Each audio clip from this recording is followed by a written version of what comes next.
Airline PIA की निजकारी ਲਈ ਬੋਲੀ ਦਾ ਪਹਿਲਾ ਮਰਹਲਾ ਮੁਕੰਮਲ। तीनों प्री क्वालीफाइड बिल्डर्स ने अपनी बिड्स जमा करा ਦਿੱਤੀਆਂ ਨੇ। ਅੱਜ 3:30 ਵਜੇ बिड्स ओपन ਕੀਤੀਆਂ ਜਾਣਗੀਆਂ।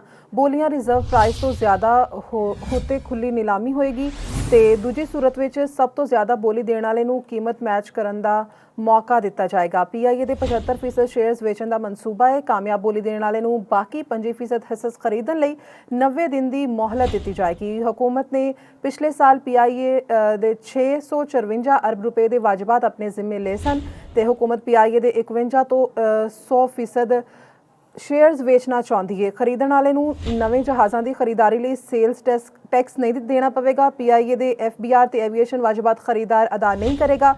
PIA ਨੂੰ FBR ਦੇ 26 ਅਰਬ ਜਦੋਂ ਕਿ ਐਵੀਏਸ਼ਨ ਦੇ 7 ਅਰਬ ਦੇਣੇ ਪੈਣਗੇ ਤੇ ਨਿਜਕਾਰੀ ਤੋਂ ਬਾਅਦ PIA ਵਿੱਚ 80 ਅਰਬ ਰੁਪਏ ਦੀ ਸਰਮਾਇਆਕਾਰੀ ਲਾਜ਼ਮ ਹੋਏਗੀ।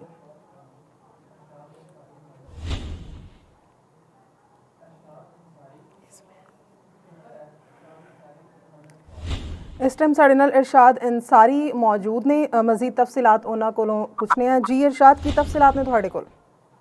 जी देखिए, ये जी है कौमी एयरलाइन की निजकारी वास्ते काफ़ी अर्से तो कोशिश हो रही थी और इल्तवाज इफ्तार हो रही थी। हुण इनू फाइनल जोड़ा है अज जी नीलामी होने जा रही है। वो वास्ते 3 जी प्री क्वालीफाइड बिल्डर सन उन्होंने बाकायदा तौर पर बिड भी जमा करवा दी है और ये बिड जी है 3:30 बजे जी ओपन की जाएगी। वो पता चलेगा कि किहड़ी कंपनी जी विनर है और जो कंसोर्टियम जो विनर होएगा और उसकी जी प्राइस है जी बोली है और रिजर्व प्राइस जी हुकूमत की मुकर्रर करता है उसको ज्यादा होएगी और मैच करेगी तो उसको मौका दिता जाएगा और वो जी बोली है वो काबीना कमेटी के सामने रखी जाएगी और काबीना कमेटी इसकी मंजूरी देगी। फिर थ्रू क्रॉस के तहत अप्रूवल देकर इन्होंने दे दिया जाएगा और 75% शेयर होंगे ਜਿਹੜੇ कि कामयाब बोली ਦਿੰਦੇ ਨੂੰ ਦਿੱਤੇ ਜਾਣਗੇ। ਉਸ ਤੋਂ ਬਾਅਦ ਜਿਹੜੇ ਬਾਕੀ ਮੰਦਾ 25% शेयर ने वो भी उन्होंने देने ਲਈ 90 दिन की मोहलत दी जाएगी और 90 दिन के अंदर अगर वो 25% शेयर भी खरीदना चाहन तो उन्होंने शेयर जोड़े दे दिए जाएंगे।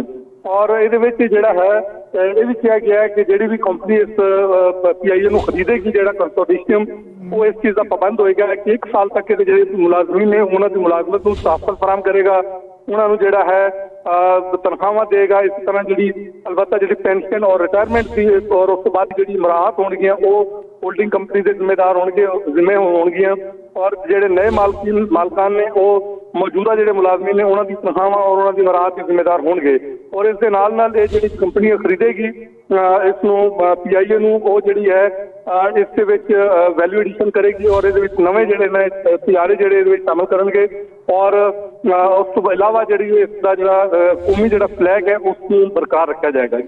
जी बहुत शुक्रिया इरशाद अंसारी, नुमाइंदे चौपाल तफसीलात तो आगाह कर रहे सन।